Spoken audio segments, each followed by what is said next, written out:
¿Qué tal, chicos, chicas? Estamos aquí en un nuevo video para el canal. Como ya todos saben, soy un estudiante de la Universidad Estatal Península Santa Elena, UCSE, que estudia la carrera de Educación Básica. Me encuentro en cuarto semestre, en donde estoy presentando en este video mi examen de primer ciclo sobre la materia de planificación escolar. Espero que les guste mi video, que les ayude y que se informen. También quería decir que tengo un pequeños inconvenientes para al momento de grabar mi video, porque lo grabé en mi computadora y el audio no se pegó, pero lo tuve que volver a grabar y está el audio y es entendible. Sin más que decir, los dejo con mi video. Espero que lo disfruten y aprendan. Bye.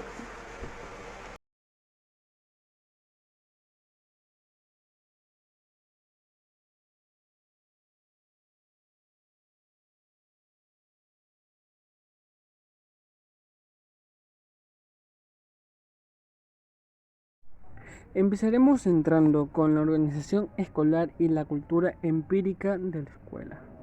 Para eso tenemos que ver la escuela como hecho cultural y la escuela como realidad empírica, pero vamos a ver la escuela como hecho cultural y la realidad. Para esto debemos conocer el concepto de organización escolar. Como bien sabemos todos aquí presentes, la organización escolar engloba un compendio de normativas, procesos administrativos, sistemas de gobierno y control necesarios para que las instituciones lleven a cabo sus funciones educativas y organizativas. De la misma forma, está compuesta por muchos elementos, tales como son los recursos materiales, los recursos humanos, los recursos funcionales y formales y recursos auxiliares y complementarios. Para ello, tengo un organizador donde he puesto dos fechas, 1980 y 1990. Dentro de aquí entra un tema importante porque se conocen dentro de estos 2 años la administración y gestión de la educación exige un cambio educativo, una evolución, y vamos a conocer acerca de la historia de la educación. Como estamos hablando sobre cultura escolar, no hay un término, una definición exacta. Por lo contrario, existen múltiples definiciones. Dentro de las más conocidas se encuentran las siguientes que voy a mencionar. Para ello tengo unas citas. Como me indica Bauer, en 1966, la cultura es el código informal que establece cómo hacemos las cosas aquí, cómo debemos formar y cómo debemos seguir dichas reglas. También nos acompaña Hague-Evers en 1996. La cultura escolar es el cristal a través en donde los participantes, o sea, los estudiantes, las personas se ven a sí mismos y ven el mundo, ven a futuro lo que van a realizar. Una de las citas más destacadas fue la de Deal y Peterson en 2009, en donde nos cuenta que la cultura escolar está compuesta de reglas y tradiciones no escritas. También está compuesta de normas, de expectativas que permean todo, es decir, la manera en que la gente actúa, cómo se visten, de qué manera hablan, si buscan o no ayuda en sus colegas, o cómo se sienten los docentes acerca de su trabajo, entre otras cosas.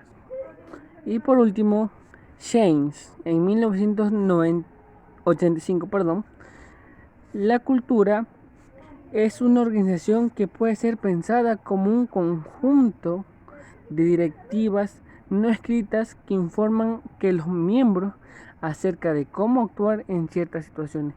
Es decir, que nos indican de qué manera debemos sobreactuar o debemos reaccionar a cualquier situación. Pasemos al otro diapositiva. Como bien sabemos, por un lado, la cultura crea un carácter único en un sistema social. Es decir, que en un sentido promueve la pertenencia y compromiso y que participa activamente en la socialización de nuevos miembros, introduciéndonos en una particular perspectiva de la realidad. Es decir, que la cultura nos permite formarnos y que nos permite saber cómo debemos actuar y afrontar nuestra vida escolar.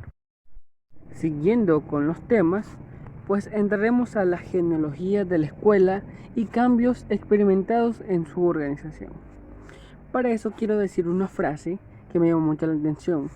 La escuela sería expresión de las relaciones del poder de la sociedad. Bien, al referirse a la genealogía de la escuela, nos referimos a la historia, a la creación de la escuela. Pues, muy bien, la creación de la escuela empieza a finales del siglo XIII.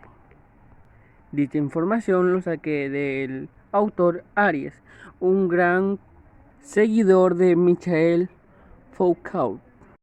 Como bien podemos apreciar, la escuela comienza a sustituir a otro modelo de aprendizaje que estábamos acostumbrados en la antigüedad, que era el aprendizaje de oficios. También surgen nuevas instituciones como seculares que son vinculadas por el Estado. Y si bien sabemos, las escuelas son para niños antes, pero en la actualidad es diferente. Cada persona puede acceder a la educación, no importa el nivel que se haya quedado. Pero antes se lo dividían porque primero eran los niños y pues no podíamos juntarlos con los locos, con los mendigos, pues luego se crearon instituciones para cada uno de ellos con sus características especiales. De hecho, la aparición de la escuela formaría parte de un plan que se comienza a instaurar por entonces, por el cual se ordenaría a la sociedad de tal forma, así como dije, que los niños no podríamos meterlos o convivir con locos, con mendigos, porque no sería lo mismo. Mismo existió la organización interna de la escuela, o sea, la micropolítica, que surgió dentro del siglo, si no me equivoco, déjame con la diapositiva, 18. Muy bien, aquí se distribuyó que las clases deberían asistir de 200 a 300 personas, claro, diferenciándolos en grupos, o sea, entre romanos y cartagineses. Es decir, que la organización por filas y columnas se creó en ese momento, ya que el profesor podría identificar qué alumno sería más aplicado siguiendo este orden. Otra característica es que vamos a moldear o se moldeaba el comportamiento del estudiante de la manera más dócil posible. Y por última característica es que el examen siempre va a ser un mecanismo de control de la escuela. Siguiente diapositiva es que surgió la creación de la escuela universal y gratuita dentro del siglo XIX. La escuela, por esos entonces ya universal, en un contexto entra en interés con la burguesía, es decir, que estos tenían el control y un proyecto que debían seguir para cada estudiante. Pero la iglesia no se quedaba atrás. Como bien sabemos, la iglesia siempre ha impartido una cierta influencia en los niños, en donde no seguían los ciertos términos de educación de la escuela, sino que más bien le sembraban sus propios ideales con educación, pero no iguales. También en el siglo XIX hubo un desembarco de las ciencias psicopedagógicas, es decir, que en las instituciones escolares ya entraban los psicólogos, los pedagogos, los sociólogos, con el fin, o más bien con el interés de recuperar a los niños atrasados o desviados en un cierto nivel de educación. También se sugirió la educación familiar, es decir, que las familias apoyen al niño para su desarrollo de educación. De todas formas, lo esencial, lo sustantivo para la educación son los cambios planificados, como mínimo por dos simples razones. La primera, como dice en la diapositiva, no tiene sentido tratar de actuar sobre realidades espontáneas. Y la segunda, lo característico de la educación es el sistematismo.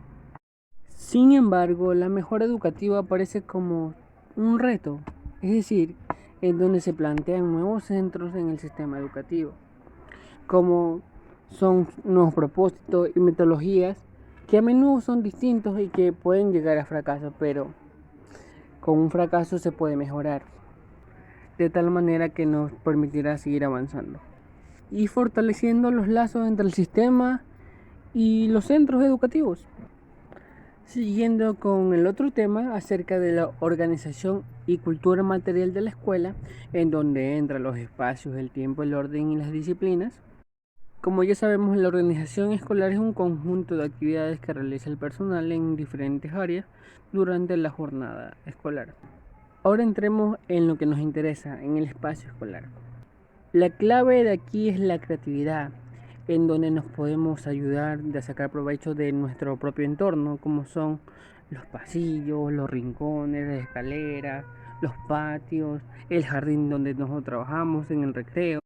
Esos rincones nos permitirán hacer espacios lúdicos para nuestros estudiantes.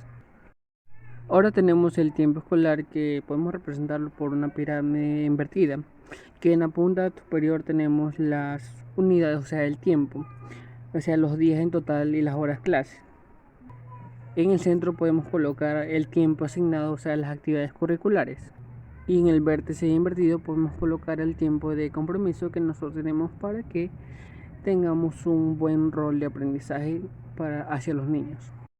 Tenemos también el orden, que en el salón de clase es sumamente importante porque es el espacio donde diariamente se vive. Como me suelen decir los profesores o alguna autoridad, que la escuela es nuestro segundo hogar. Entonces, como es el espacio en donde nosotros diariamente hacemos nuestras actividades y donde asistimos, es sumamente importante tener un orden en el cual debemos sobrellevar, y también es importante la disciplina que se deba llevar en dicho espacio. Y hablando de disciplina, antes se lo veía como un castigo, como una corrección, pero no está tan alejado de la realidad, ya que es un método para ajustar la conducta en las exigencias del trabajo y de la convivencia dentro de nuestra vida escolar, claro está.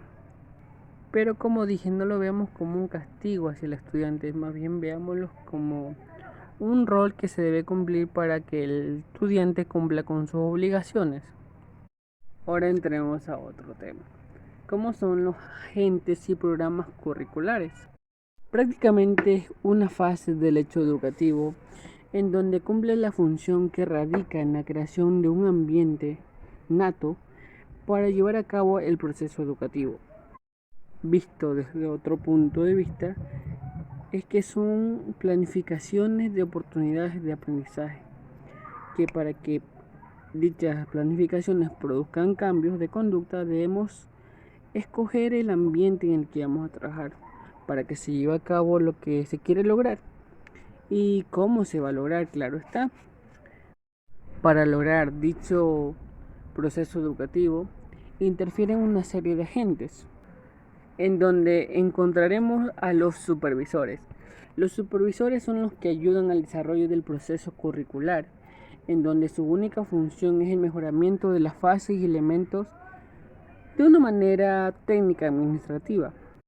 Encontramos también al director, en donde su función más relevante es orientar el proceso de desarrollo del currículum. Los docentes son agentes ejecutadores del diseño curricular, en donde cumplen varias funciones que deben cumplir con requerimientos necesarios, como para poder responder a los intereses o adaptarse a ciertos modelos curriculares. También tenemos a los alumnos, en donde son entes dispuestos a lograr un gran cambio. Otro ejemplo importante son el ambiente de aprendizaje. Un buen ambiente puede facilitar un gran aprendizaje en donde podremos adquirir valores, actitudes para formar un gran cambio escolar. Claro, en términos de ambiente, o sea, un ambiente escolar. También tenemos la institución escolar, que, como dice en la diapositiva, a través de estas se ejecutan políticas y orientaciones educativas del Estado. Y por último tenemos a la comunidad, o sea, la comunidad educativa es la institución en donde está formada por educadores, padres, representantes y alumnos. Aún hay mucho de qué hablar y poco tiempo, pero entraremos a los programas curriculares, en donde tengo un concepto bien pequeño, donde dice que es la unidad básica de programación que organiza las capacidades, conocimientos y actitudes que se desarrollarán en un tiempo determinado. Entraremos al tema de los contextos sociofamiliares, un tema que me agrada mucho, porque entra la familia. Como tenemos aquí que la familia es el primer contexto social y de aprendizaje. Como aquí ya todos los estudiantes de básica conocemos que la familia, además de ser una transmisora de herencia genética, representa el primer contexto sobre la educación del niño o la niña, para que éste mismo se desenvuelva. Por lo tanto, es el pilar básico de la educación y de la socialización que va a tener el niño futuro. Un subtema que podemos encontrar en mi diapositiva es la familia como agente socializador. Pues para nosotros es innegable la importancia que tiene la familia para nuestro proceso de enseñanza y nuestro desarrollo. Pues el niño o la niña, especialmente para su desarrollo social, es importante ya que este representa el primer escenario esencial para la vida del niño. Es decir, el sistema familiar de donde viene el niño va a ser como su base para entrar a la sociedad y que este mismo se integre, ya que ese sistema familiar brinda los elementos distintivos como son la cultura y las normas sociales que permitirán, como ya dije, la integración del niño hacia la sociedad. Ahora hablemos de la familia en la actualidad, en este entonces. Pues debemos tener en cuenta que la familia nos debe brindar una educación correcta, ya que dicha educación permitirá que sus hijos estén desarrollando un gran potencial para un excelente aprendizaje. Pongamos un ejemplo. Si tú vives en una familia en donde no has tenido nunca una educación o, o vives en una situación extremadamente pobre en donde las actitudes de los padres siempre pesimistas y no buscan salir adelante y se la cargan contigo porque a veces mandan a los niños a trabajar y el niño necesita estudiar. Es por eso que criarse en un buen ambiente o tener unos buenos padres radica en nuestra educación. Claro está que no es lo mismo una familia con oportunidades que una sin oportunidades, pero tampoco es lo mismo una familia sin oportunidades pero con ganas de seguir adelante para sus hijos que una familia sin oportunidades que no busca ir más allá donde uno puede dar. Porque la educación es algo muy importante ya que está encaminada a la construcción del hombre y de la mujer. Otro tema a tratar, subtema, es la participación de la familia en los proyectos.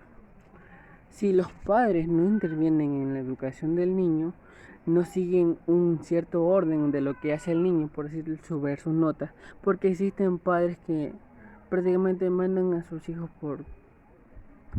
porque supuestamente es su obligación, pero no solo depende del niño, sino que también parte fundamental es el padre de familia. En los últimos años ha habido muchos cambios, porque actualmente conviven diferentes formas de comunicación entre el padre y la escuela. En la actualidad, en esta virtualidad, se ha perdido mucho la comunicación entre el padre y el docente y la escuela. A veces por la misma razón del internet, a veces los padres solo dejan que sus hijos entren, ellos no saben si en realidad entran o si tienen problemas para entrar, o cómo le tratará el profe, si están aprendiendo o no están aprendiendo, si están mandando a hacer cosas nuevas, repetidas, todas esas cosas. Eso influye mucho. Prácticamente la manera correcta de que el padre o la familia participe en el proyecto escolar, o sea, esté pendiente del niño, son las entrevistas o también llamadas tutorías, para que de esta manera haya un seguimiento de rendimiento escolar del niño. Esa sería la manera correcta en donde la familia se interesa por el niño, porque la familia y el niño son uno solo. Entramos a la unidad número 2, la que vimos fue la unidad número 1 con sus subtemas. Ahora, la unidad número 2 se trata del concepto de organización escolar, origen y evolución. Como primer subtema trataremos sobre la organización educativa. Si bien sabemos existen varias denominaciones para referirse a un lugar o contexto en donde se recibe la educación, es decir, donde se educa. Prácticamente se lleva a cabo la acción y la formación de las personas, en donde se realiza un proceso de enseñanza y aprendizaje. Tales son como las instituciones como donde podemos aprender, como son en escuela, en las universidades, instituciones educativas superior, organizaciones escolares, centros educativos, colegios, entre otros. Algunas de estas instituciones permiten señalar el nivel en donde nosotros nos encontramos, porque el nivel de escuela, colegio y universidad no es el mismo, siempre son diferentes, por eso van en niveles. Por decir, un nivel bajo va hacia un nivel superior. Prácticamente dichos niveles son preescolar, la básica primaria, la básica secundaria, la media y la superior. Dichos niveles prácticamente se refieren a organizaciones de educación formal. Es decir, si yo tengo una educación formal, prácticamente tengo un sistema educativo altamente organizado y estructurado jerárquicamente y sobre todo cronológicamente, es decir, que se abarca desde el jardín de niños hasta los niveles más altos de educación, por decirlo así, a la universidad. Y si prosperas a un nivel más alto, pues un posgrado, un doctorado, etc. Un dato importante que quería compartir con ustedes, o sea, con nosotros, es que encontré que la asistencia escolar en algunos países es obligatoria, pero en otros no. Lo que me hace preguntar por qué. Pero le responderé por qué es obligatoria, porque dicho proceso es como un reglamento que el estudiante debe seguir para poder pasar al siguiente nivel, o sea, al siguiente grado. Se presenta como un requisito que el estudiante no debe incumplir, y si debe incumplir o si tiene ciertos problemas o inconvenientes al momento de presentar falta, debe tener una justificación, pero dichas justificaciones deben ser correctas, no prácticamente falsificadas. Es decir, tiene que presentar la justificación y tal con el motivo, que es para que de esa manera no afecte las faltas y que de esa manera no te afecten el progreso escolar. Otro dato importante acerca de las organizaciones es que existen organizaciones que orientan su acción a la educación no formal, es decir, actividades o programas fuera de la escuela. Pero no todo es malo, porque dichos programas también están dirigidos hacia un objetivo, es decir, hacia objetivos definidos. Y este punto está más que claro que la escuela y la universidad son organizaciones educativas formales. En esta diapositiva que ven, lo primero que debo señalar con relación a la naturaleza de la organización educativa es que es una organización humana. Y la organización humana, hablando en ese sentido, tiene sentido propio, es decir, tiene demasiado en común a todas las organizaciones, por lo que es prácticamente porque tiene una finalidad humana y social. Y segundo, porque se dirige al perfeccionamiento, o bueno, a la perfección personal y social del estudiante. Ya llegado a este punto, debemos conocer o tener en claro que la organización educativa tiene como finalidad la formación de las personas, cooperar a su proceso de humanización y facilitar su propio perfeccionamiento, es decir, ayudar a alcanzar la excelencia en plena plenitud.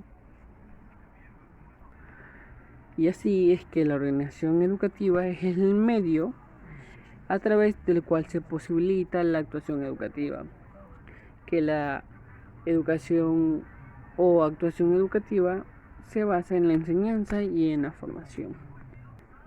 Ya casi estamos por los últimos temas vistos en la unidad número 2. Pues muy bien, entraremos al siguiente tema, el cual es bases teóricas para el análisis de las organizaciones escolares.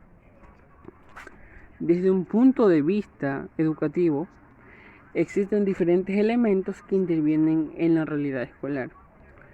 Lo que tiene es que sirven para realizar un proyecto educativo, el cual se va a caracterizar por ser una estructura interna donde interactúan diferentes elementos. Entre dichos elementos tenemos el factor humano y el factor material.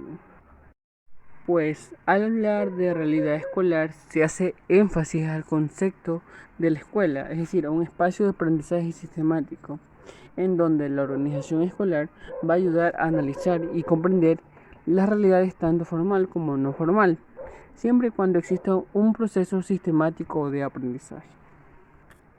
Prácticamente se habla de la escuela como organización, ya que en ella se pueden distinguir ciertos atributos. Entre los atributos y componentes que se asignan a la organización, prácticamente tenemos en concreto las siguientes. Tenemos los fines, objetivos y propósitos, es decir, que orientan a la actividad. Tenemos también grupos de personas con relaciones interpersonales claramente ordenadas. También tenemos la realización de funciones y actuaciones que tienden a una conclusión con fines determinados. Y por último, pero no menos importante, la búsqueda de procedimientos que facilitan su eficacia y racionalidad. Ahora vamos a analizar. Las organizaciones escolares no son estructuras predecibles. Prácticamente las organizaciones escolares tienen mucho en común con otras organizaciones formales, pero no son tan notables, pero tampoco son tan diferentes.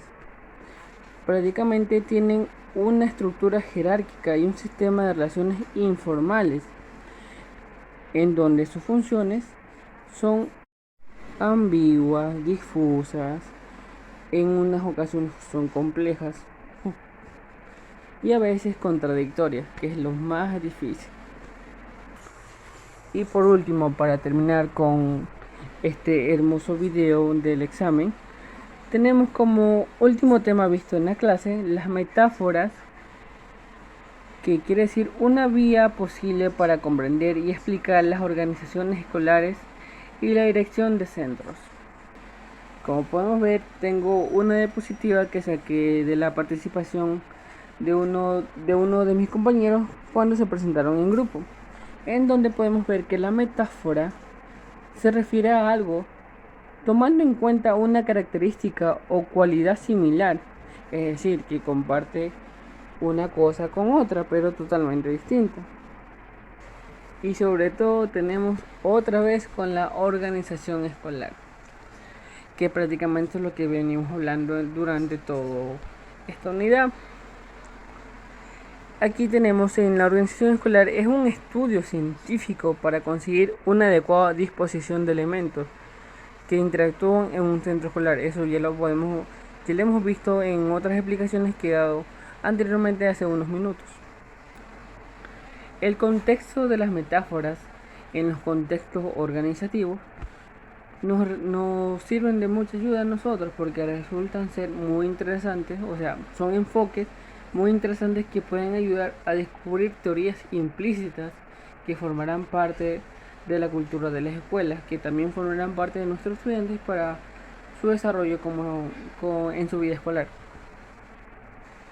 Sobre todo, en los últimos tiempos, las organizaciones se analizan como realidades culturales cuyos miembros comparten valores, creencias, perspectivas culturales y simbólicas. Algunos autores destacan que la importancia de la metáfora en la creación del conocimiento es en el modo de inferir o definir el conocimiento del mundo a través de procesos de interpretación. Muchas gracias, esto ha sido mi examen de primer ciclo. Espero que les haya gustado. Gracias a algunos compañeros que me facilitaron las diapositivas de otros grupos. Eso ha sido todo por hoy y nos vemos en un próximo video en mi canal. Claramente para otro examen, pero también para seguirles informando acerca de la carrera en la que yo estoy. Bye.